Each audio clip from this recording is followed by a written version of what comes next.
En esta conferencia quiero dar primero la bienvenida a la doctora Elvira Roca Varela. Doctora, bienvenida. Bienvenida a Santa Cruz, bienvenida a Bolivia. Ella estará en la conferencia El sistema político de integración en el periodo de Habsburgo y la música del barroco virreinal boliviano como encuentro de civilizaciones. En primer término, quisiera, luego de saludar a todas las autoridades eclesiásticas, autoridades académicas, a los amigos, a la gente muy cercana a estos temas que son de mucho interés para Santa Cruz y para nuestro país, quiero comentar brevemente la biografía de la doctora María Elvira Roca Varela. Ella es licenciada en Filología Clásica y Filología Hispánica. Se doctoró con una tesis sobre retórica medieval. Ha sido traductora y paleógrafa y ha enseñado latín y la lengua y literatura española en España y Estados Unidos. Tiene 5 libros publicados y docenas de artículos de revistas especializadas en congresos. A propósito, tendremos los libros acá en la sala contigua y obviamente van a poderlo obtener. Sus trabajos de investigación han tratado principalmente sobre la retórica clásica y medieval, edición de manuscritos en latín y romance, caballería y literatura caballeresca en Oriente y Occidente. El éxito de su ensayo Imperiofobia y la leyenda negra, Roma, Rusia, Estados Unidos y el Imperio Español, en 2017, la ha convertido en un personaje muy popular y muy cercano. Esta obra ha sido traducida al alemán y lo está haciendo en otras lenguas. Importantísimo, ha recibido la medalla de Andalucía en 2018, en el 2019 fue galardonada con el premio Los Libros Recomiendan al mejor libro de no ficción del gremio de libreros de España y recibió la medalla de oro de la Real Academia de San Telmo. El currículum es interminable. He tratado de hacer un resumen muy pero muy apretado para que le demos tiempo además a ella, más allá de los discursos, a escuchar lo que ha venido a decir. Creo que es importantísimo comentar que tendremos el privilegio de escucharla a esta destacada historiadora, ensayista y profesora española, sobre todo porque ha generado un intenso y necesario debate en torno a la interpretación histórica, especialmente lo que respecta al mundo hispánico. Esta es su conferencia irá en 2 sesiones. La primera, titulada Diversos sistemas de integración en el periodo de Habsburgo, las reducciones, y la segunda parte, bajo el título La música del barroco virreinal boliviano como encuentro de civilizaciones. Habrá un intermedio, un pequeño lapso, donde va a atravesar un horario bastante especial, ¿no? Porque vamos de las 11 hasta las 2 de la tarde. Así que vamos a tener unos bocaditos acá al lado. Sería un pecado utilizar una palabra anglo, un brunch. No quiero usarlo como tal. Son los bocadillos que vamos a servirnos acá, justo a la mitad en este break. Entonces, tranquilo, hay estos buenos bocaditos y uno refresco y café para poder, además, socializar la primera parte. En realidad es un recreo, señor. Perdón, me hace una buena corrección. No es un break, es un recreo. Todos sabemos lo que significa eso y nos trae a la memoria el tema del colegio.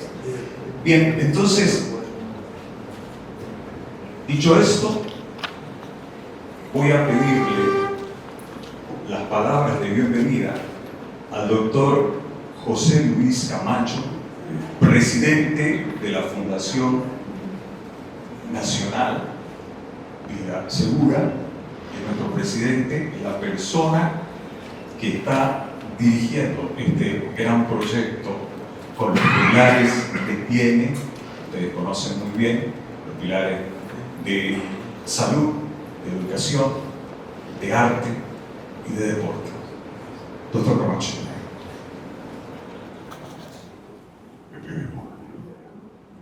Buen día a todos, bienvenidos a nuestra casa, bienvenidos a su casa. El Grupo Nacional Vida, a través de su fundación, le da la cordial bienvenida a todos.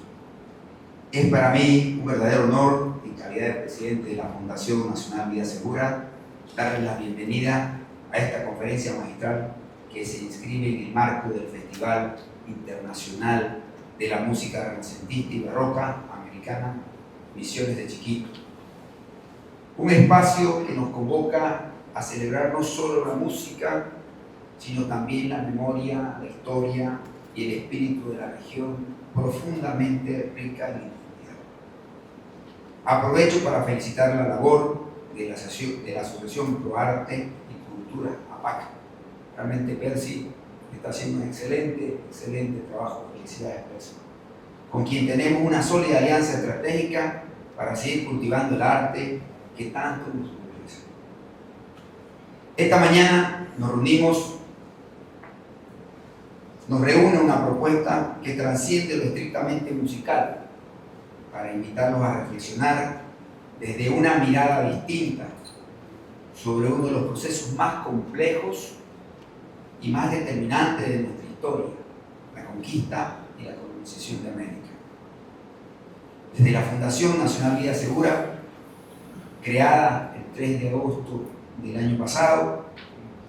anteaño pasado, queremos expresar nuestro más sincero agradecimiento por su presencia en Santa Cruz de la Sierra. A la doctora Elvira Roca Paraez, quien nos acompaña y que estamos seguros que su intervención enriquecerá profundamente este festival y abrirá una nueva perspectiva para comprender nuestro pasado y con ello nuestro presente y aplicarlo a nuestro futuro. Bienvenida nuevamente y muchas gracias por estar aquí en su casa. Bienvenidos a todos ustedes. Gracias.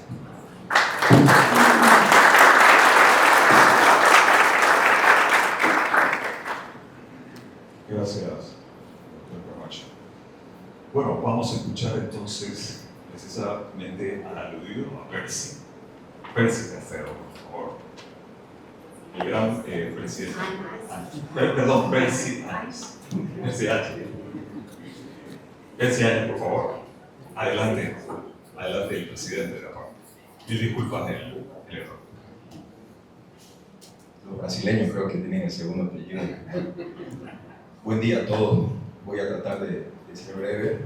Estoy ansioso, feliz de tener a la doctora Elvira con nosotros. Esto es un sueño realmente, tenerla. Hace unos años un amigo me dio un libro, no me lo regaló, me lo dio, pero me gustó tanto el libro que yo le dije, no te lo voy a devolver. Y ahí está Rodrigo.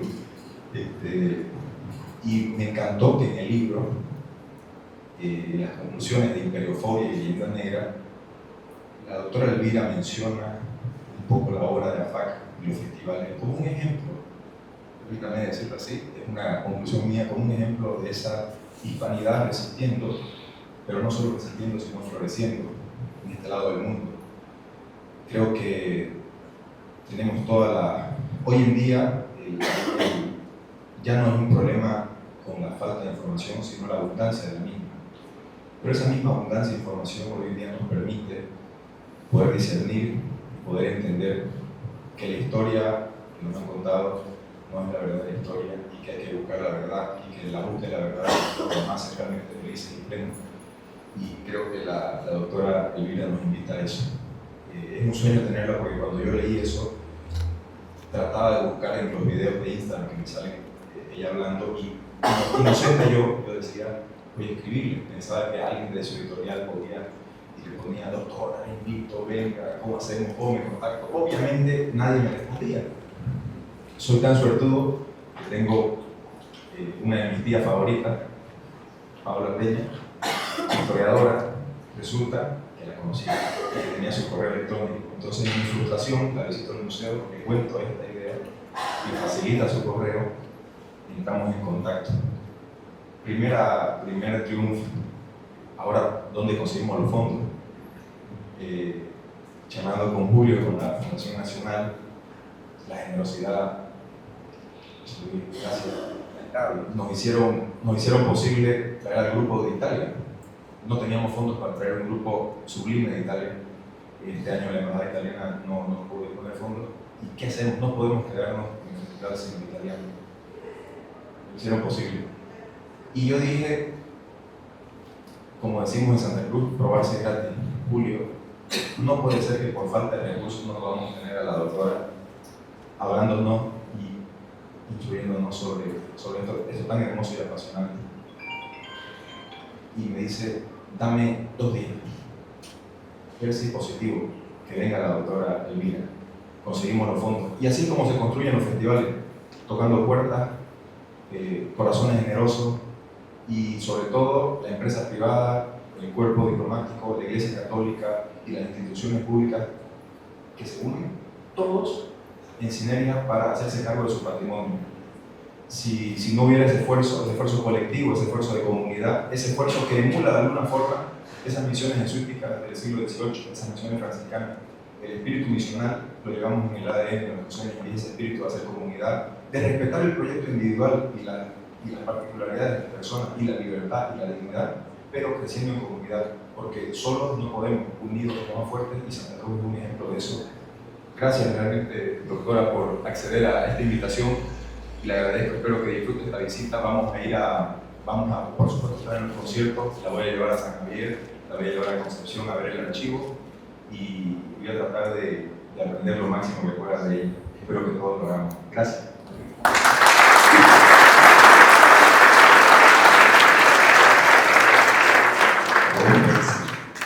Bueno, no se diga más. Doctora Elvira Roca, de nuevo bienvenida. El escenario y los oídos y los ojos están listos para verla y oírla. Muchas gracias. Me van ustedes a permitir que hable sentada. Los años no perdonan y la columna vertebral tampoco. Debo empezar, y muy gratamente, dando las gracias al doctor Camacho, dando las gracias a don Julio César, a don Percy y a doña Paula, a la que no veo y a la que conocí.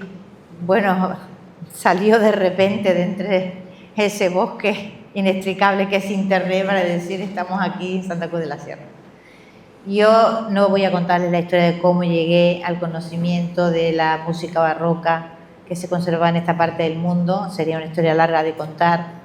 Lo que no quiero dejar de contar es el bochorno que me produjo descubrir que en mi país poquísima gente la conocía. Poquísima gente que era del mundo de la música, entendida del mundo de la música, y que el primer disco que pude conseguir de una grabación tuve que mandarlo a pedir a Francia. Y ahí ya pude medir la inmensidad del desconocimiento abisal que se tenía de algo que, a mi modo de ver, es uno de los fenómenos musicales más extraordinarios que hoy día pueden verse en el mundo. Esto nos llevaría a otro tema que tampoco vamos a tratar hoy, que es el enorme desinterés que los españoles sienten por América. Y esto tiene también unas raíces históricas, pero no es nuestro tema. Vamos a intentar no perdernos por los mil vericuetos de esta nuestra hispanidad tan asendereada, con tantas dificultades, tantas arenas movedizas, tantos conflictos internos y tan difícil de poder gestionar de una manera positiva para nosotros. Porque claro, es que somos muchos. La gracia de esto es que somos muchos. Es que somos una barbaridad. Somos una de las grandes ecúmenes del mundo, y que esa inmensidad de gente no sea capaz de ponerse de acuerdo para hacer 4 cosas en el plano internacional que les beneficiaría a todos y no perjudicaría a nadie, es algo que merece un estudio muy profundo. Pero yo el tema primero con el que tenía hoy que enfrentarme es el de los diversos sistemas de integración del periodo Habsburgo. ¿Y por qué voy a esto? Porque el problema poblacional al que se le presta poca atención es en general, es todo. O sea, si la historia tuviera que tener una bola de cristal y no la tiene, una que podría funcionar como bola de cristal es la demografía. Permite hacer proyecciones a medio plazo con bastante posibilidad de acertar. Península Ibérica, estamos hablando del periodo de los dos reinos, de los tres reinos, Portugal, Castilla y Aragón, tiene un déficit poblacional que ya desde los primeros censos es muy evidente. Es decir, si ustedes se ponen a ver los censos del siglo XV, por ejemplo, entendiendo que nos movemos con un gran margen de error, o con un, quizás no gran margen de error, pero sí un cierto margen de error.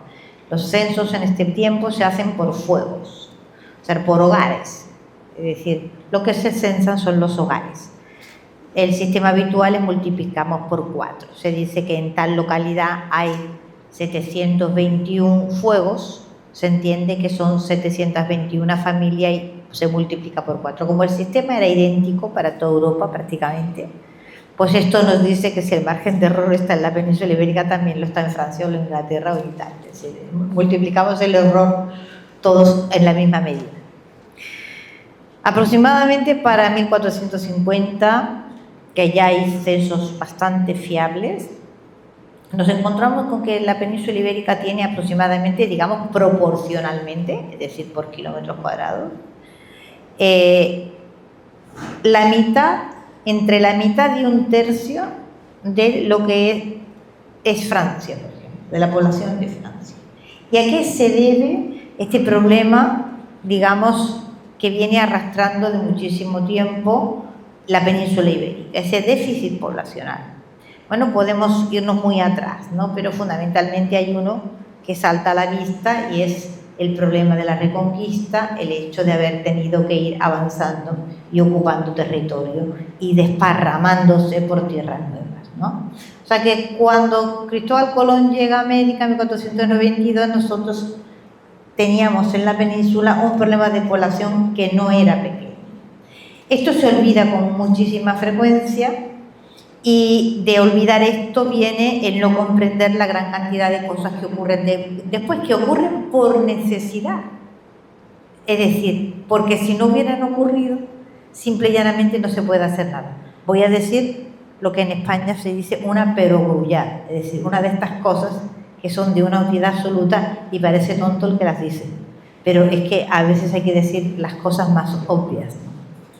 Para que haya algo en el mundo, éxito, fracaso, prosperidad, ruina, lo que sea, lo primero que tiene que haber es gente. No hay gente, no hay nada. Luego nos encontramos con un problema primario que es la falta de gente. A ese problema primario de falta de gente, y ahora ustedes, los que hayan ido a España, van a Castilla y se darán cuenta que está completamente despoblada. Tremendamente despoblada, y que hay zonas en España que tienen densidades de población inferiores al Sahara. Por ejemplo, una de ellas en la zona de Aragón, los Montes Universales, es la zona con menor densidad de población, creo, de toda la Unión Europea. Es decir, este problema es viejo y América no lo resolvió, lo exacerbó hasta cierto punto, pero partimos de que no. Permítanme que use estos términos, no tenemos población exportable. No había población exportable. A ese primer problema hay que sumar un segundo, y es que a la falta de población exportable hay unos medios de comunicación que son muy limitados. Es decir, ¿cuánta gente se mueve en un barco en 1500 o en 1550? Piensen ustedes, por ejemplo, que no hace mucho se ha celebrado el 500 aniversario de la vuelta al mundo de Magallanes Elcano. 5 barcos que salen, caray, para hacer una tremenda empresa. No era dar la vuelta al mundo, pero sí encontrarle un camino alternativo para llegar a la especería. ¿Cuántos hombres van en esos barcos? 250. Según el Archivo de Indias, entre el descubrimiento de América y 1700 aproximadamente, cruzaron el charco como 200.000 españoles para desparramarse por un territorio que superaba los 20 millones de kilómetros cuadrados. Eso no es gente, es decir, eso no es nada. Luego, los sistemas de integración del periodo Habsburgo son absolutamente necesarios, porque como he dicho antes, para que haya algo en esta vida, éxito, fracaso, prosperidad o ruina, tiene que haber gente. Y gente no hay. Esa es la primera cuestión. Entonces, los españoles que llevaban un aprendizaje grande de cómo se gestiona una frontera móvil, y esto no lo voy a explicar ahora con detalle porque si no, no llego al final. Así que, pero entienden que es una evidencia. Es decir, esa frontera móvil, esa frontera que sube, que baja, esa frontera que necesita de una gestión particular, era una experiencia que existía en la península ibérica por siglos. Y como toda experiencia de una realidad que dura mucho tiempo, se había ido afinando, se había ido perfeccionando. De manera que cuando los españoles y portugueses, pero sobre todo los españoles, porque los portugueses, vamos a ver, específicamente los castellanos, Aragón ya acabó su reconquista, miren el mapa, se desplaza de norte a sur entera y acaba mucho antes que Castilla. Portugal acaba mucho antes que Castilla. Castilla es, digamos, como diría yo, el torpe del grupo. Se queda atrás. Donde Aragón acaba su reconquista y se expande por el Mediterráneo, hacia Sicilia, etcétera, etcétera, etcétera. Los portugueses inician su propia expansión, buscan un camino hacia la especería, un camino propio, van conquistando Madeira, Azores, puestos, digamos, que van posicionándose en la costa africana para ir avanzando hacia ese territorio, digamos, donde estaba el gran movimiento económico en aquel momento, el tipo de comercio más rentable, ¿no? Castilla está encajonada ahí entre dos reinos que han acabado la reconquista y se están expandiendo, están prosperando. Castilla no tiene por dónde salir. Si Castilla sale al mar por donde sale y sale como sale, es porque no tiene otra opción. Es decir, o salgo por aquí e intento lo que nadie ha intentado a la desesperada, o me comen, así de simple. Los dos reinos, a derecha e izquierda, me van a comer. De ahí viene ese apoyo que la reina Isabel le da a Colón porque no tiene otro camino. No tiene otro camino como no sea meterse en la vía portuguesa, y eso es ir a la guerra con Portugal. Y España a lo largo del tiempo, digo aquella España y las posteriores distintas Españas que han existido con distintas cantidades de población, etcétera, etcétera, ha tenido algo que curiosamente se ha mantenido a lo largo del tiempo desde que los Trastámara lo impusieron como una política de Estado, que es no ir jamás a la guerra con Portugal. Y asombrosamente, esto se ha casi conseguido. Muchísimo conflicto ha habido con los portugueses. Por lo tanto, el problema poblacional, cuando se llega a América, se tiene presente. Se tiene presente porque lo había tenido, ¿qué le digo yo? Alfonso VI. Alfonso VI, que es el rey que tiene muy mala fama porque es el rey del Cid campeador. Es el rey con el que el Cid tiene una relación muy mala, el que lo exilia, etcétera, etcétera. Así que está un poco condenado por el cantar de gesta. Pero la realidad es que fue un rey magnífico. Digamos, uno de los grandes reyes de reconquista, como lo fue, ¿qué digo yo? En fin, otros varios reyes más que, digamos, supieron conquistar y conservar. Alfonso VI se encuentra con un problema, que es que no consigue consolidar una frontera que llevaba, pues, no digo un siglo, pero más de 50 años, sí, subiendo y bajando. Es decir, bajamos hacia el sur, parece que nos vamos a estabilizar, nada, no tenemos población. Otra vez nos echan para arriba, al otro lado del río. Al cabo de X, bajamos y volvemos a encontrarnos con el mismo remay, otra vez para arriba. Alfonso VI es el rey que dice, vamos a ver, aquí hay que encontrar población a como dé lugar. Porque si no encontramos población, no conseguimos retener los territorios. Conquistar un territorio no es nada. Nada. El territorio, si no se conquista, o sea, primero lo conquistas, pero luego lo tienes que mantener, lo tienes que sostener, lo tienes que habitar y lo tienes que integrar en una unidad política. Y si no se consigue eso, usted se puede poner a conquistar lo que usted le dé la gana, que lo va a perder ya. Esta es la experiencia que los obispos hispanos llevaron a Aix-la-Chapelle cuando se plantea la primera cruzada, que es una cosa muy graciosa. El documento se encuentra publicado por Menéndez Pidal en Documentos Inéditos de la Historia de España. Y estoy hablando de memoria, no lo tengo aquí, pero creo que es el obispo de Mondoñedo, que está en el norte, el que intenta hacerle comprender al Papa que sí, que vamos a conseguir que los príncipes cristianos se junten y vamos a conquistar primero San Juan de Acre y luego vamos a ir por Jerusalén, digamos, por la tierra Sagrada Santa y sí, que sí. ¿Y luego qué?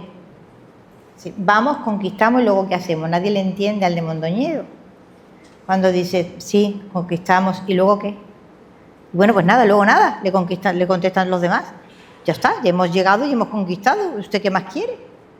No, es que ahí es donde empieza el problema. Cuando usted ha conquistado, usted es cuando realmente no consiguió el de Mondoñedo que lo entendiera nadie, porque claro, la experiencia que él traía de la península ibérica era totalmente distinta a la del resto de los obispos cristianos, así que no consigue hacerse entender. Y en un momento determinado, pues los hispanos dicen, bueno, pues nada, que tengan ustedes mucha suerte, les deseo lo mejor, ustedes irán, conquistarán San Juan de Acre, incluso Jerusalén, y lo perderán después. Pero nosotros tenemos una reconquista particular, o sea, una cruzada en la península ibérica, y no podemos participar de esta, que ya vamos nosotros muy bien con lo que tenemos. Adiós y buena suerte. Exactamente pasó lo que el obispo de Mondoñedo había anunciado. Y no porque fuera un profeta, sino simple y llanamente porque tenía una experiencia que los demás no tenían. Bueno, pues los Habsburgo, cuando se hacen cargo del reino, tienen una población que cuenta con una experiencia que los demás europeos no tienen. Y esa experiencia está viva en 1492. La frontera móvil está viva en 1492, con todos sus sistemas de funcionamiento, con todos sus topógrafos, con todas sus lenguas, con todos sus zapadores. Es decir, es un sistema que está montado y cuando se viene a América lo que hace es trasladarse esa frontera móvil a otro lugar y seguir, digamos, con el mismo sistema de funcionamiento. Por eso resulta tan desconcertante que los españoles llegan a América, se desparraman y parece que siempre saben dónde están. Bueno, pero ¿cómo funcionaba esto? Bueno, pues porque realmente llevaban bastante tiempo sabiendo moverse, digamos, por territorio desconocido. Esa experiencia no la tenían otros europeos. Y esto es importante entender. Y también tenían otra experiencia, que era la experiencia de relacionarse con gente que no era como ellos, que ni siquiera eran cristianos. Primer virrey, que es Mendoza, que es de Granada, es un señor, bueno, cuando llega a América es un señor, pero se ha educado en Granada, habla el árabe perfectamente y hubo que obligarle ya casi en edad adulta a que aprendiera a vestir como un cristiano, porque estaba acostumbrado a tratar con los árabes, a hablar con los árabes y vestía como un árabe, como un musulmán. Y no es que lo era, simple y llanamente estaba acostumbrado a tratar con distintas clases de gente. Eso es también una frontera que cruza el Atlántico. ¿Cómo, digamos, vamos a distinguir un poco entre distintos modos de integración dentro de lo que es la primera expansión en el periodo Habsburgo, los primeros 50 años, ¿no? América en este momento, para que nos entendamos, tiene una parte grandísima, la mayor parte del territorio, que está habitado por sociedades muy diversas, con costumbres muy distintas, lenguas muy distintas, etcétera, etcétera. Podemos llamar sociedades de cazadores-recolectores, muchos de los cuales practican una agricultura de subsistencia, agricultura de rozas, que agotan el territorio, agotan rápidamente la zona de siembra y se ven obligados a moverse constantemente. No es población sedentaria. Hay dos zonas que destacan sobre el resto, que es Mesoamérica, que tiene una civilización en el sentido latino del término, quibis, es decir, hay una urbs, es decir, hay una ciudad, hay ciudades donde hay población sedentaria y hay una agricultura intensiva que permite a esas poblaciones no tener que estar moviéndose de un sitio para otro. O sea que se ha desarrollado una civilización en el sentido estricto del término. Hay otra área, que es la zona andina, donde nos encontramos con el mismo fenómeno. También hay, ya de antiguo, de siglos, ¿vale? Poblaciones que están sedentarizadas, en las que hay ciudades, en las que hay agricultura intensiva, etcétera, etcétera. ¿Cuánto es esto en territorio de toda América? No llega al 10%. El resto son poblaciones que viven como cazadores-recolectores y en todo caso practican una agricultura muy rudimentaria, una agricultura de subsistencia. Bueno, ¿qué hacemos? Vamos a esas dos áreas primeras. La primera, la mesoamericana, y la segunda, la andina. La primera, todo el mundo conoce a Hernán Cortés, y es el gran conquistador, el conquistador del mundo. Bueno, si hay un conquistador elevado al cuadrado, al cubo, etcétera, etcétera, ese es Hernán Cortés. Hernán Cortés es un hombre que se está moviendo por una zona que apenas si la controla geográficamente, está sin cartografiar, controla muy poco y lleva muy pocos hombres con él. ¿Qué lleva Cortés consigo en los momentos, digamos, más? 500 hombres, 26 caballos, antes de que se lo tuvieran que comer. Ese milagro, cómo conquista Cortés Tenochtitlán, porque era Rambo, porque era Superman, de ninguna manera. Porque Cortés pacta con un montón de pueblos que estaban sometidos a los aztecas y que vieron bastantes ventajas en ese pacto.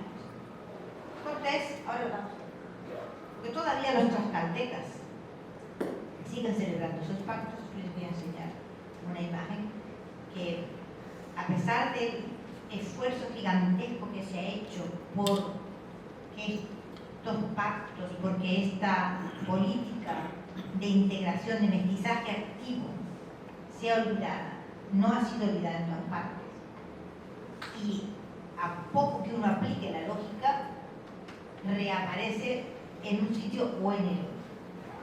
Cortés pacta con los tlaxcaltecas, que siguen celebrando a día de hoy en el estado de Tlaxcala,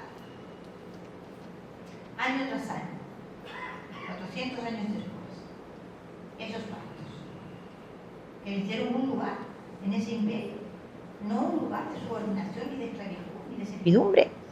Cuando uno estudia el lienzo de Tlaxcala, lo que estudia es cómo los tlaxcaltecas cuentan la conquista de Tenochtitlán, para la cual ellos consideran, digamos, ellos entienden que ellos son los protagonistas.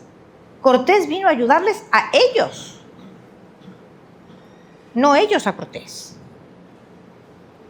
No se consideran subordinados en ningún momento, se consideran los absolutos protagonistas de este hecho histórico. Fíjense qué punto de vista tan absolutamente diferente. Y tenemos al otro gran conquistador que está, digamos, por la zona andina, que es Pizarro. ¿Cuántos eran? Hay un momento que llegan a ser 13, lo que se llaman los 13 de la fama, ¿no? ¿Con quién cuentan? Pues pactan, claro, pactan. Pactan con Cañaris, con Chachapoyas, con Muiscas, etcétera, etcétera, etcétera. Y todos estos pactos que se van celebrando y que se van firmando aquí y allí, en distintos lugares, estamos hablando, digamos, ahora estamos hablando de las dos zonas de civilización, estable y con ciudades. Ahora veremos que esta política se desarrollará con cambios también, y aquí llegamos a chiquitos, en otras condiciones de vida que son completamente diferentes. ¿Y por qué hacen esto los españoles? ¿Porque son santos benditos y no quieren matar a nadie? ¿O por qué? No, porque no son tontos. Es decir, porque tienen una lógica que consiste en decir, somos 4 y cruzando el Atlántico, ¿cuántos podemos traer? Si ya partimos de una situación que tenemos un problema de población grande allí, ¿a cuánta gente podemos traer nosotros aquí en el mejor momento, digamos, construyendo enormes barcos y trayendo... No hay mucha gente. Luego, la gente que hay aquí, hay que contar con ella sí o sí o sí. O te va a pasar lo que le pasó a los ingleses cuando llegaron a las costas con el Mayflower, a las costas americanas del norte. Vamos a comparar una cosa con la otra. A un siglo y medio después habían controlado aproximadamente, administraban un territorio que estaba en torno a 168.000 kilómetros cuadrados, es decir, menos de media España, después de un siglo y medio de presencia. ¿Y por qué? Porque no contaron nunca con la población indígena, porque no desarrollaron políticas de mestizaje activo. ¿Cómo van a desarrollar los Habsburgo? Y la van a desarrollar porque la necesitan. Naturalmente, la experiencia histórica que traen los españoles con ellos es completamente diferente. Y por lo tanto, saben cómo actuar en esas situaciones nuevas que se les presentan. O por lo menos tienen muchas herramientas que les permiten encontrar soluciones a los problemas que se van presentando. Evidentemente, la población inglesa no ha tenido una reconquista. Evidentemente, la población inglesa no está acostumbrada a tratar con gente de otra cultura, de otra religión, completamente diferente de ellos. Y por lo tanto, les va a costar muchísimo tiempo. Muchísimo tiempo. De hecho, les va a costar tanto tiempo que no lo van a conseguir jamás. ¿Estamos? Y para otro día dejamos por qué en un momento determinado se desarrollan los Estados Unidos. Dos son las condiciones básicas. Estados Unidos se construye con el rebosadero poblacional de Europa después de la gran explosión demográfica europea, lo que se llama la transición demográfica. Si no, no hubiera podido ser. Y después de una revolución industrial que revoluciona el transporte y te permite transportar miles de personas en barcos desde Europa hasta América. Si no, nada que hacer. En condiciones de igualdad, quiero decir, en las condiciones de transporte y población a 1600 no hubieran podido salir nunca de ese atolladero. Tuvieron que ocurrir muchas cosas después. Cuando se va afianzando la población en las grandes capitales, las capitales virreinales y otras capitales que se van fundando, es evidente que hay que empezar a pactar también con gentes que no son sedentarias. Esto ya es harina de otro costal, porque una cosa es tratar con gente que está acostumbrada a estar en un sitio, que su padre estaba allí, su abuelo estaba allí, y no hay que convencerles de que se queden quietos, que el pactar con poblaciones que por generaciones, primero son ágrafas completamente, y en segundo lugar, el trasladarse de sitios forma parte de su sistema vital temporal y espacial, completamente. Y esto va a dar lugar a un sistema que conocemos como las reducciones, ¿vale? Latín reducere, es decir, reconducir, llevar a un sitio, y no va a ser fácil. No se hará sin muertes y no será siempre un éxito, pero tendrá éxitos espectaculares a lo largo del tiempo. Y uno de estos éxitos espectaculares es el que estamos aquí, el que nos reúne, que es realmente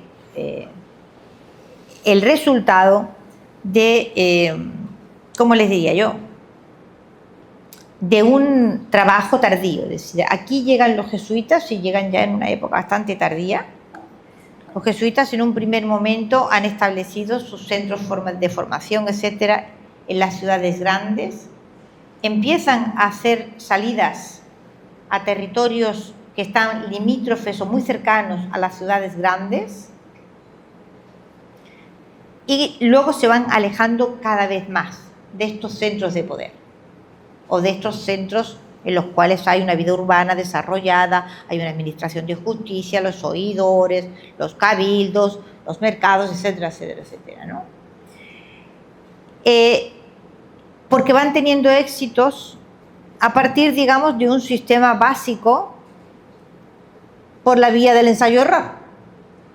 Si ensayo-error era, por ejemplo, en un primer momento, en tiempos del padre Acosta, la idea fundamental era acercarse a estas poblaciones no sedentarias, estas poblaciones nómadas, y acompañarlos y moverse hasta intentar que se posicionaran o se ubicaran en un lugar determinado, y luego los padres jesuitas se iban. Esto se intenta un tiempo y fracasa por completo. Conforme los jesuitas se marchan, se vuelve otra vez a la vida nómada. Luego esto ya, este sistema no funciona. Aquí hay que empezar a introducir modificaciones. Hay que quedarse en el sitio, necesariamente. Es decir, los padres comprenden que ellos no se pueden ir. Podrán irse ellos, los 2 o 3 que lleguen al principio, y luego vendrán otros porque si ellos se vayan a otro lado, pero quiere decir que es necesaria una presencia constante, al menos durante un tiempo. Y ese tiempo no es... hay que medirlo bien, es decir, me estoy acordando ahora de Miguel del Barco, por ejemplo, que tiene un texto fantástico, ¿no?, de todas las poblaciones de la California, o todas, ¿no?, una parte grande de las poblaciones de la California, cuando él explica la cantidad de tiempo que necesita una comunidad amerindia que no conoce la agricultura para que asimilen la idea de que una semilla que se siembra hay que esperar durante mucho tiempo y hacerle muchos cuidados para luego tener comida de resultas de esa siembra, cuando están acostumbrados a responder al hambre inmediata. Ah, tengo hambre, luego cazo. Tengo hambre, voy a buscar mejillones. Tengo hambre y ahora mismo resuelvo este problema. Convence a alguien que tiene hambre ahora de que siembre una cosa y esté cuidándola sin que aquello le dé comida de una manera inmediata. Fácil así de conceptualizarlo en un primer momento no es, ¿no? Voy a esta zona que las he puesto ahí, este mapa de nuestras penas. Ahí aparece Chiquitos y el Chaco.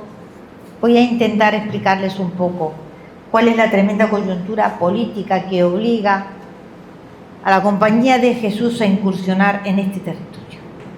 En 1580 se produce, porque esto, claro está, los jesuitas van alejándose de las ciudades grandes, van, digamos, incorporando a través de este sistema de reducciones muchas poblaciones que se integran y que forman parte ya, digamos, tienen sus repúblicas de indios, digamos, sus caciques y sus organizaciones internas, etcétera, etcétera.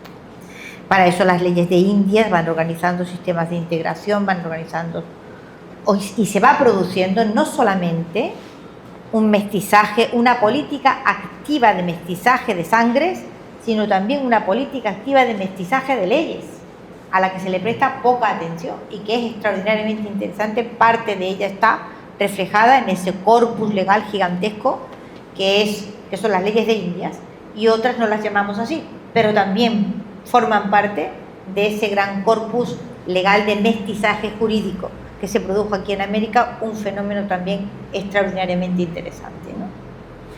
Pero yo voy a por qué entran los padres jesuitas en fecha tan tardía en esta parte del mundo. El año 1580 se produce un hecho al que no estamos acostumbrados a darle toda la importancia que tiene, que es la unión de las coronas.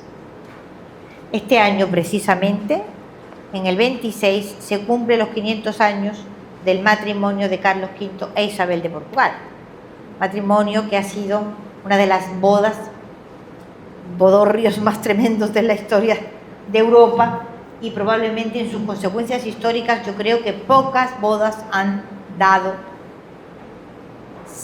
Si alguien ha escrito un soneto aquí presente, en fin, cualquiera que escribe un soneto sepa que escribe un soneto porque Carlos V se casó con Isabel de Portugal, y ahora no les voy a explicar el porqué, ¿vale? Pero esa boda fue muy importante en la aclimatación, fue fundamental en la aclimatación de los metros italianos y del endecasílabo al español. Es una boda de consecuencias estratosféricas, tanto geopolíticas como económicas, tremenda. Al cabo de un cierto tiempo, esa boda provocó que las dos coronas Esa es otra de las políticas trastámara que dura mucho tiempo, que se mantiene bastante tiempo en la política. Una era no ir nunca a la guerra con Portugal y la otra era hay que procurar, a como dé lugar, la unión de los reinos ibéricos. Bueno, pues en un momento determinado la corona de Portugal y de España cae sobre la cabeza de Felipe II. Esta unión ibérica dura desde el 80 hasta 1640. Es decir, estos son 60 años en los cuales parece que esta unión no va a dar marcha atrás. Es decir, que efectivamente los reinos ibéricos, con todos sus territorios de ultramar, van a formar una unidad política que va a permanecer así a lo largo del tiempo. Y en lo que afecta a ese cachito de mundo, ¿qué importancia tiene? Pues tiene una enorme importancia. Porque la línea de Tordesillas, que está aproximadamente, me van a permitir que me levante. La línea de Tordesillas, que como sabrán es el acuerdo, probablemente una de las acuerdos políticos más trascendentes de la historia del mundo, mantuvo la paz durante muchísimo tiempo. Es decir, cuando los rusos y los americanos andaban recordaban de vez en cuando que había que intentar hacer una especie de tratado Tordesillas a ver si conseguían no ir a la guerra, ¿no?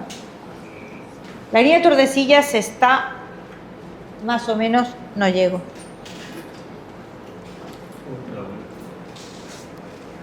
Por aquí, ¿vale? Hasta abajo, aproximadamente. Esta es la línea de Tordesillas. Pero claro, ha habido 60 años en que el rey era el mismo. Y por lo tanto ya a nadie le interesaba la frontera. Y sí que frontera. Los reinos se han incorporado, están integrados. Ya no hay frontera. Pero la realidad es que esos reinos terminaron separándose un tiempo después. Pero cuando se produce la separación de esos reinos, la realidad es que los brasileños portugueses, o como ustedes les quieran llamar, los bandeirantes portugueses, han incorporado de facto, bajo su dominio, una enorme cantidad de territorio que va del Atlántico hacia el interior. Y ahí se crea una especie de zona de nadie que en realidad está dominada por los portugueses de facto, a la que hay que darle una solución de alguna manera. Hay que intentar controlar este territorio, porque si no se controla, lo que va a ocurrir es que los bandeirantes portugueses van a seguir incursionando y van a ir ocupando más y más y más y más territorio. Y ahí es donde entra el genial trabajo de la Compañía de Jesús, que no solamente va a fijar esa frontera, sino que va a crear una línea de pueblos, misiones, que son realmente la línea de contención en la que se va a apoyar la corona para resistir el avance portugués por esa parte del mundo. Si ustedes miran ahora el mapa, se darán cuenta de que Brasil ocupa, no voy a decir el doble, pero casi el doble del territorio que le correspondía, sobre la base no solamente de lo ganado, mientras las coronas eran la misma, es decir, desplazándose hacia lo que eran territorios que le correspondían a la corona de España en tiempos en que, bueno, como ya he dicho, tenemos el mismo rey, ¿qué más da? Esto ya está consolidado después de 20 años, 30 años, ya no nos vamos a separar. ¡Oh, sí! Esto ocurrió. Y este es uno de los motivos por los cuales la compañía va incursionando en estas zonas en las que, ¿cómo le diría yo?, extremadamente peligrosas, por muchos motivos. Tenemos una película que nos lo cuenta muy bien, que es La Misión, que cuenta muy bien ciertas cosas y otras no las cuenta. Y aun cuando por la parte de España no salen tan perjudicados, pero hay que decir la verdad, y la verdad es que cuando se expulsa a la Compañía de Jesús de todos estos territorios, provocando la catástrofe que se provocó, para vergüenza nuestra, hay que decir que el ejército portugués colaboró, que los bandeirantes portugueses colaboraron, pero el ejército español también. Y esto hay que reconocerlo. Este mapa que se llama Mapa das Cortes. Se hizo en 1750 con el propósito de firmar un acuerdo de fronteras a ver si se conseguía de una vez aclarar qué es lo que pasaba en esa zona del mundo.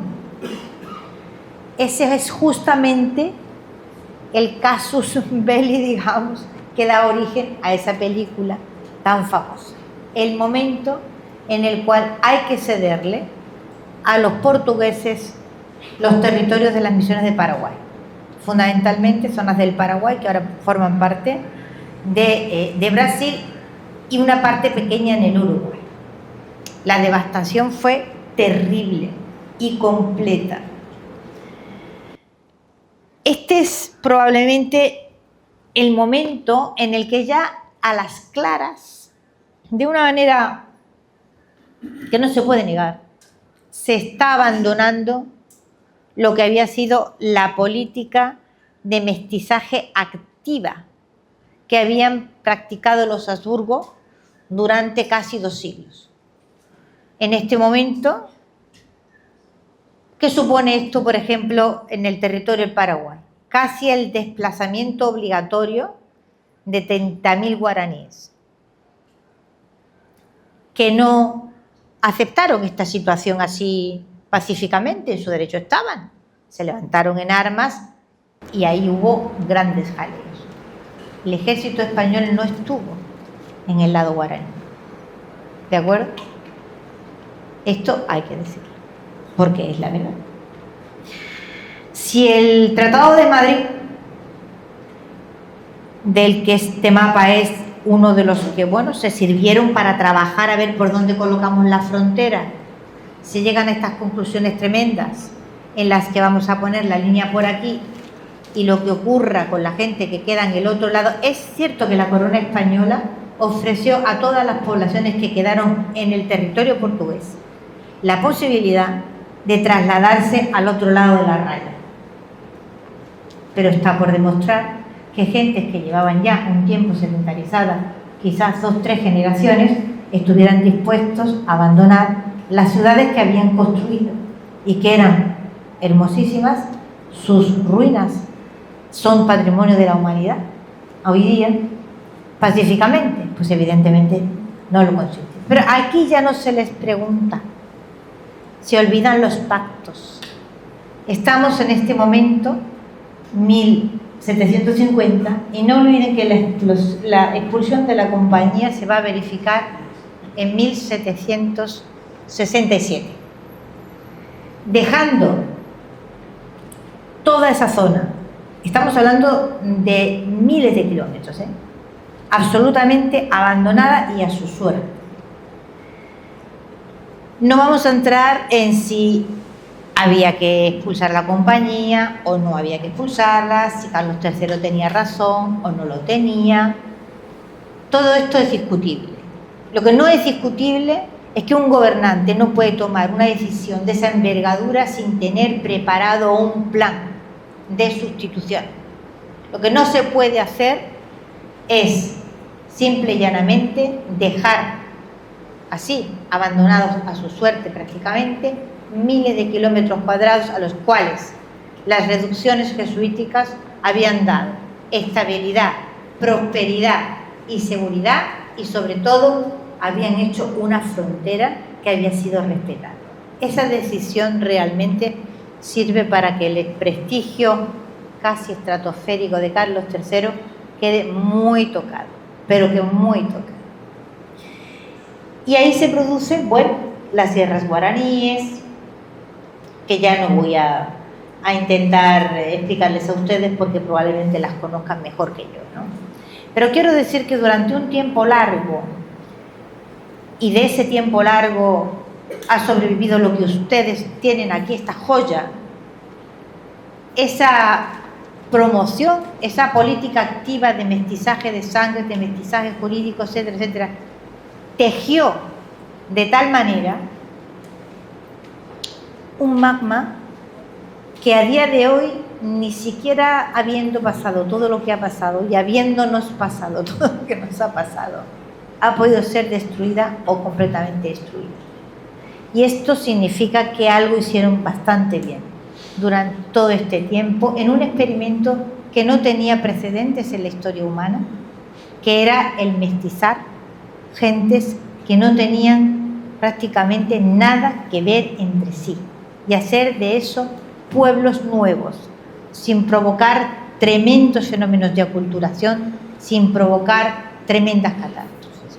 Cuando se habla del genocidio, y con esto acabo, les he explicado lo de la población, ¿no? Lo del problema poblacional, ¿no? ¿En qué cabeza cabe, siendo tan necesarios como eran los amerindios que aquí estaban, que los que llegaban de Europa, los españoles, se dedicaran a exterminarlos?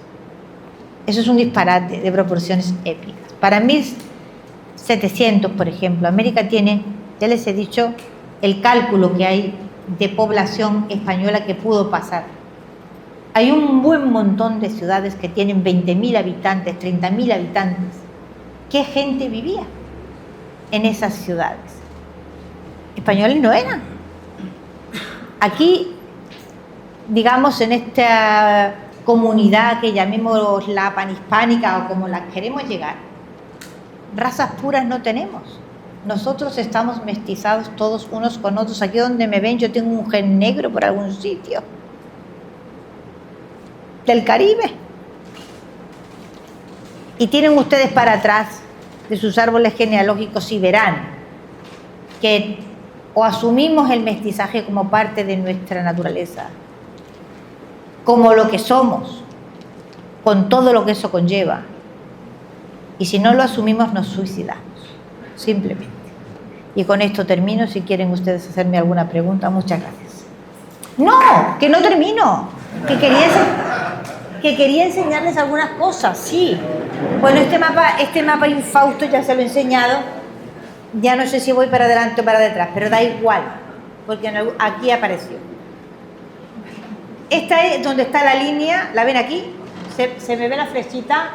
Esta es la línea del Tratado de Tordesillas. Han visto ustedes, pero está chiquito, es por aquí. Bueno, todo esto había sido territorio que durante el periodo de las coronas habían ido avanzando hacia acá y siguieron, ¿vale?, los brasileños portugueses.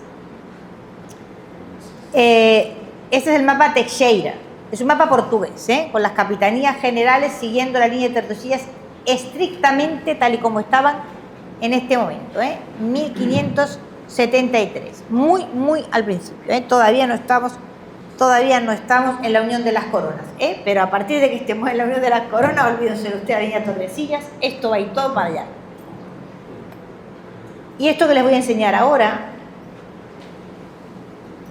pues es un cuadro que está en el Museo de América, tiene varias reproducciones y tiene una historia muy interesante.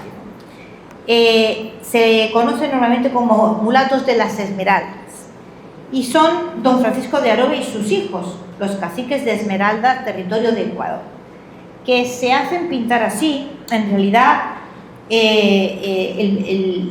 este cuadro se hace en Quito en 1599 y es encargado por Juan Barrio de Sepúlveda, que era el oidor de la audiencia de Quito, para enviárselo a Felipe III. Y su intención era informar a los monarcas de que había esclavos negros que habían sido manumitidos, que eran gente libre y que se habían convertido realmente en personas de un gran poder, hoy diríamos en términos modernos, adquisitivo, influyentes en su comunidad. Y aquí don Francisco de Arobe se hace pintar con una mezcla de cosas que resulta absolutamente desconcertante en cuanto al ropaje, en cuanto a los adornos de nariz, etcétera, etcétera, etcétera.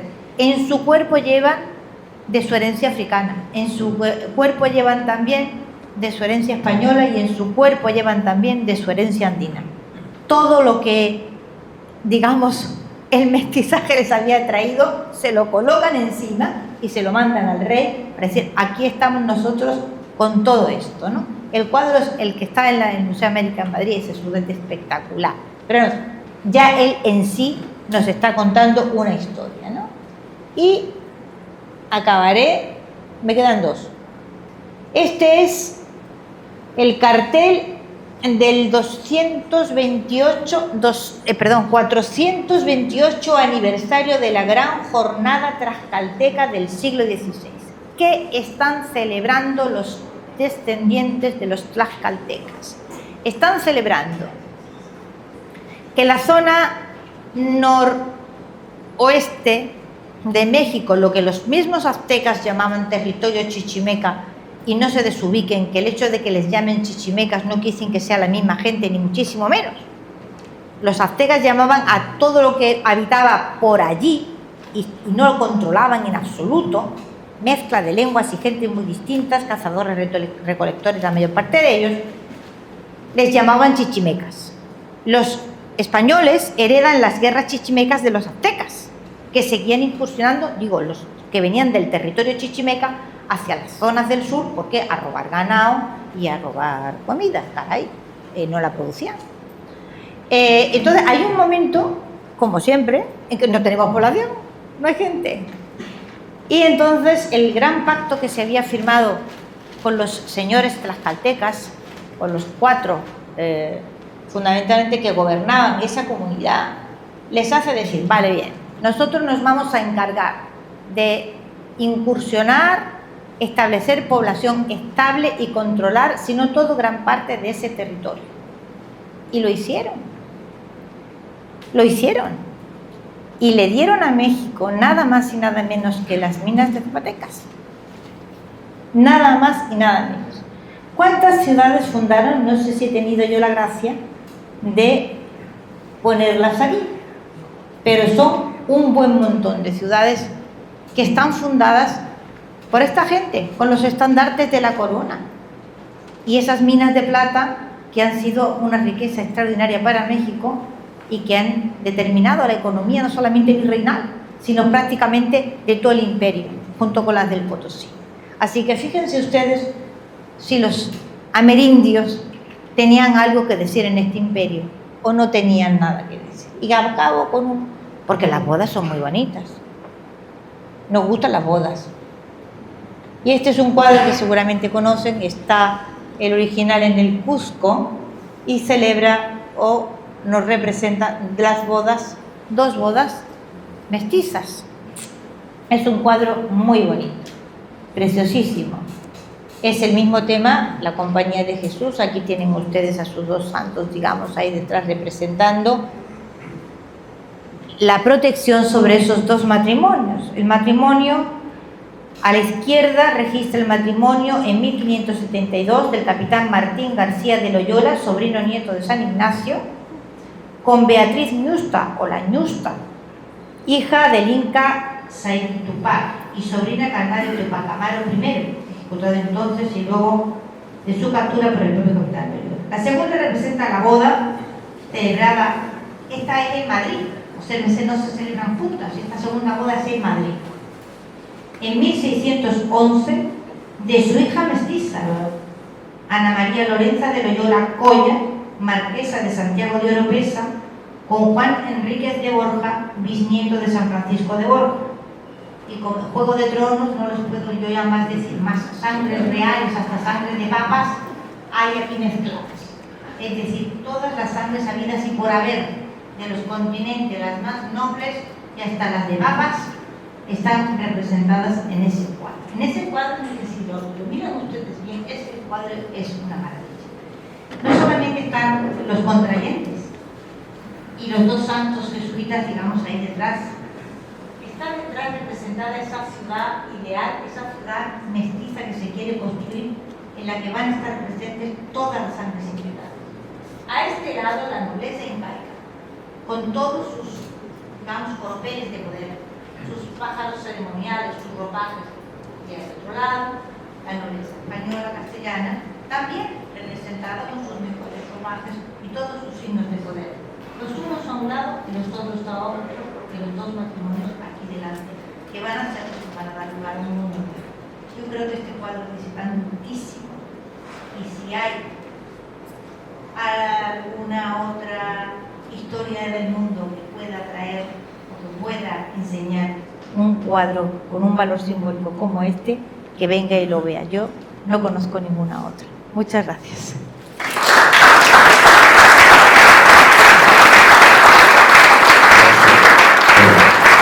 Gracias. Ahora vamos a abrir un pequeño momento de preguntas.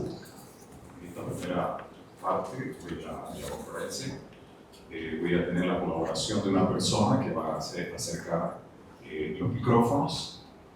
Vamos a tratar de darle, a ser breves a preguntar, porque después tendremos 15 minutos para probar los bocaditos que están acá al lado y poder sobre todo comprar los libros que Ateneo nos ha traído de la doctora, por favor. Entonces podemos aprovechar esos minutos para poderlos comprar. Voy a hacer este micrófono, por favor, Marisabel. Sí. La señorita, por favor, aquí hay una mano levantada ya, acá está el micrófono. Y la segunda, acá, también, con el señor que...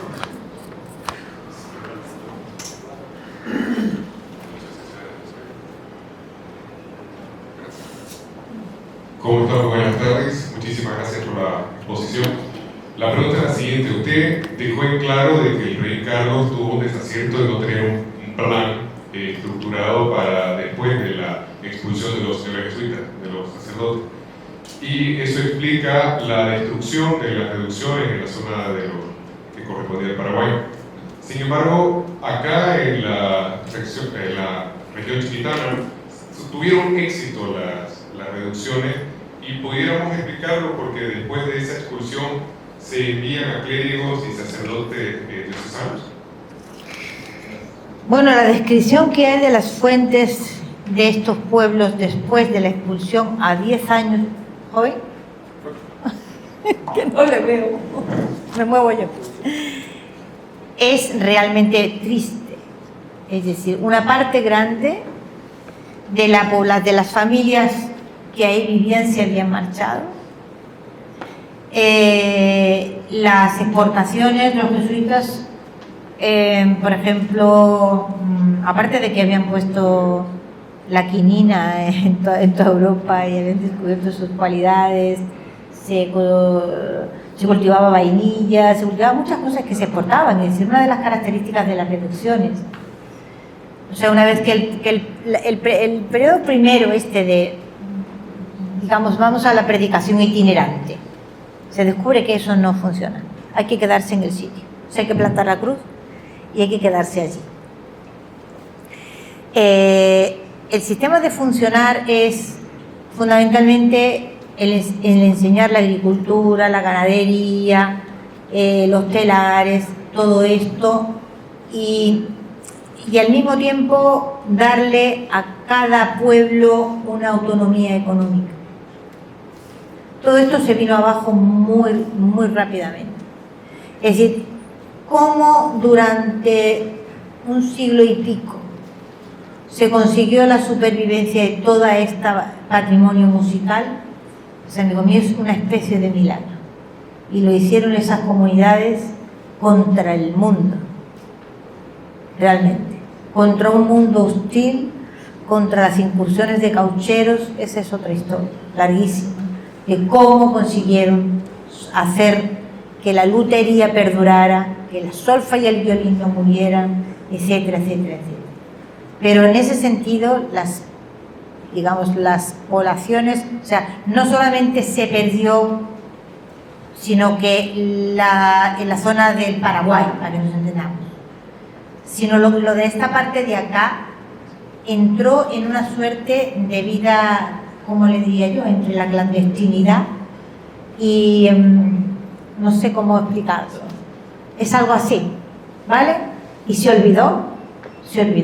Si usted va a ver periódicos de la época en Bolivia, nadie sabe que eso existía. Nadie sabía.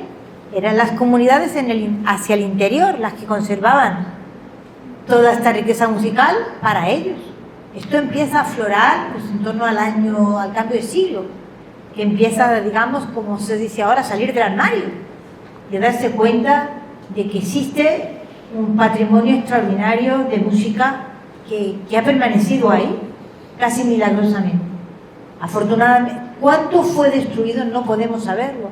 Por lo que conservamos, podemos hacernos una idea de que era una barbaridad. una barbaridad, simplemente. Hay un médico de Málaga que viene, es un gran cirujano, todos los años viene a esta zona de aquí a practicar la cirugía gratuitamente y conoce muy bien la zona y me dice, yo no sé con qué varita tocó Dios a estas comunidades para darles ese don musical que han conservado de una manera casi milagrosa a lo largo del mundo. No, las comunidades, o sea, hay un informe de un veedor que envía a la corona, claro, porque en algún momento la corona se da cuenta de que verás, a ver lo que hemos hecho. Y el informe es demoledor. Sobre la zona de Loreto, San Ignacio, toda esa parte de ahí, el informe es demoledor. Los pueblos han perdido la mayor parte de la población, quedan 100, 150, 200 en lo que habían sido comunidades que tenían 2, 3 mil habitantes. O sea, sufrió también muchísimo, ¿eh? No fue arrasada como en el otro lado, pero sufrieron mucho. Apelo a su capacidad de síntesis, por favor, en la pregunta. Alfonso Román. Solamente, luego el señor Luchayete acá. Perdón, un poco solo. Bienvenidas a todos. Bien hallado, muchas gracias. Estoy extraordinariamente emocionado por su presencia. Quiero poner en contexto mi pregunta, primero, es muy corto. La música es importante en el desarrollo de una civilización cuando éste tiene la capacidad de estructurar pensamientos avanzados. Nosotros dos podemos recuperar una partitura si somos oidores de esa música, pero no nos vincula identitariamente con ella. Creo que el éxito español y portugués se dio porque tuvieron la capacidad de recoger lo mejor de Roma, que fue crear la Gran Confederación, porque esta fue una confederación. Para mí lo más duro fue la impronta católica, porque en realidad vino con un carácter militar y no con una decisión cultural. Querido Alfonso. En este sentido, no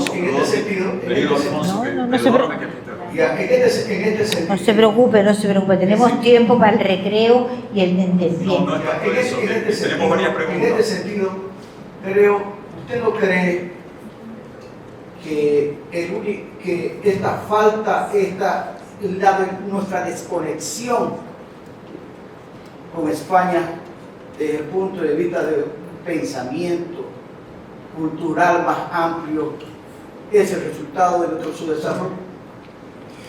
Está usted haciendo 200 preguntas, caballero. Piedad, que llegué anoche a las 5 de la mañana. Mire, la impronta católica era necesaria, en el sentido de que la forma fundamental de integración, o sea, los Estados Unidos, cuando se expanden, ¿qué llevan? Urnas y democracia. O sea, cada Roma se expande y ¿qué es lo que lleva? Sus leyes municipales, sus sistemas legales, etc. La religión era muy importante en este tiempo, muy importante. No se consideraba posible la integración de poblaciones, de religiones diferentes, y eso que aquí se produjo, como ya se había producido en la primera expansión del cristianismo, un fenómeno de sincretismo espectacular. Es decir, monseñor, no se me ofenda usted, pero el cristianismo, no, el cristianismo se expande por territorio del Imperio Romano, saltando por encima de varias características que eran propias del judaísmo, pero vamos, en el tuétano del judaísmo, ¿vale? Las tiene el Islam. La primera es que se traga las imágenes. Del paganismo, el cristianismo tiene que asumir las imágenes, porque el mundo del Mediterráneo estaba acostumbrado a que los dioses tenían una representación y no podía ser de ninguna manera eso de entrar a un sitio donde no había una imagen que representara un dios. Y entonces, con buen criterio, el cristianismo incipiente decide, vale, hacemos imágenes, porque venía de un judaísmo que no representa a Dios, sigue sin representar a Dios ni en ninguna de sus manifestaciones, el Islam tampoco. Las religiones del desierto, semitas, eran para esto muy duras. Ese fue el primer salto cuántico que dio el cristianismo en su origen. El segundo salto cuántico fue la madre. Las religiones que venían del desierto, las religiones semitas, no hay madre. No hay madre, no hay madre. Y eso tampoco lo podían encajar los pueblos del Mediterráneo, acostumbrados como estaban desde hacía cientos de años a la representación de la maternidad, de la mujer, de la madre. Entonces el cristianismo dijo, vale, hay madre. Hay que crear una madre. Hay madre. Entonces tenemos que del paganismo asume la representación de las imágenes, del paganismo asume el culto a la madre. O sea que ya tenemos ahí un gran sincretismo y hemos dejado un montón de características de las religiones del desierto atrás para crear una cosa, una síntesis completamente nueva.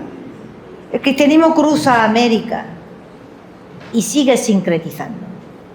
Lo puede hacer y lo hace. De hecho, ahora mismo, digamos, la religión cristiana americana es profundamente sincrética y por eso fue eficaz los jesuitas. Supieron hacerlo muy bien.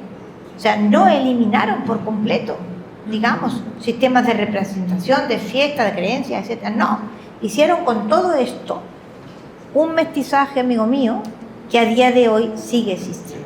Y luego me dice usted lo de la desconexión con España. Eso no tengo tiempo para podérselo explicar. Primero porque tengo que coger mi país, ponerlo ahí como si fuera una rana en un laboratorio y agarrar el escalpelo, ¿vale? Y ponerme víscera por víscera a contarle cosas que no me gusta contar ni me agrada contar como española, pero las tengo que contar por honradez. El futuro de nuestra comunidad, de la gran comunidad panhispánica, está en América. España es nada en esta historia ya, ¿vale? Es solamente un cachito pequeño, bastante pequeño, de lo que fue, bueno, la gran fragmentación, la gran balcanización. Esa idea de madre patria es equivocada. Madre patria no hay. Si la tenemos, todos la tenemos en el periodo Habsburgo. Esa sería nuestra madre patria de todos. Los demás somos todos hermanos y en pie de igualdad. Hemos nacido en el siglo XIX de resultado de una explosión interna que llevamos 2 siglos intentando no solo no explicárnosla a nosotros mismos, sino no explicársela a la generación siguiente, y de no comprender sus causas y el por qué se produjo, se debe gran parte del desconcierto y de la inestabilidad política de todas nuestras naciones, tanto la Hispano-Europa como la Hispanoamérica.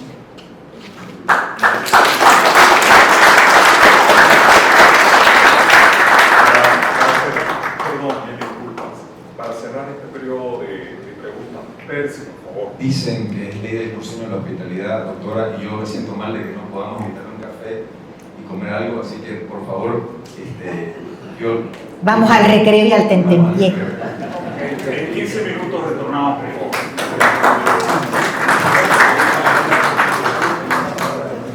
Aquí le devuelvo. Gracias a usted.